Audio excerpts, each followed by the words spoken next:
మాయలేడి. సిరి అడవి అంచున ఆడుకుంటుంది. ఆమెకు కొంచెం విసుగ్గా ఉంది.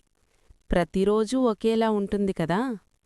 అకస్మాత్తుగా చెట్ల మధ్య నుండి ఒక మెరుపులాంటిది కనిపించింది. అది మామూలు లేడి కాదు.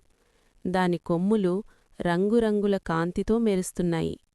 అది మాయలేడి. సిరి మెల్లగా లేచి నిలబడింది.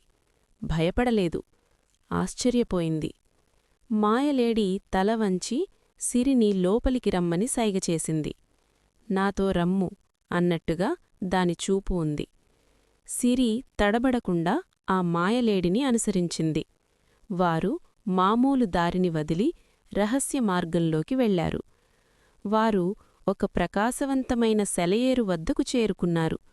ఆ నీరు ప్రవహిస్తున్నప్పుడు నీలం నుండి ఆకుపచ్చకు, తరువాత బంగారం రంగులోకి మారుతోంది. తరువాత వారు పాటలు పాడే పుట్టగొడుగుల మీదుగా గంతులేశారు. ప్రతి గంతుకు పుట్టగొడుగులు చిన్న సంగీతాన్ని వినిపించాయి. చివరిగా వారొక గొప్ప గడ్డి మైదానానికి చేరుకున్నారు. అక్కడ చెట్ల కొమ్మలపై పళ్ళు కాకుండా మెరిసే నక్షత్రాలు వేలాడుతున్నాయి. మాయలేడి మెల్లగా సిరివైపు చూసి తన కొమ్ముల నుండి రాలిన ఒక చిన్న వెలుగుతున్న ఆకును అందించింది.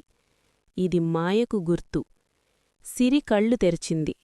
ఆమె మళ్లీ అడవి అంచున ఉంది. ఆమె చేతిలో వెలుగుతున్న ఆకును గట్టిగా పట్టుకుంది. మాయలేడి మాయమైన ఆ రోజు జ్ఞాపకం ఎప్పుడూ ఉంటుంది.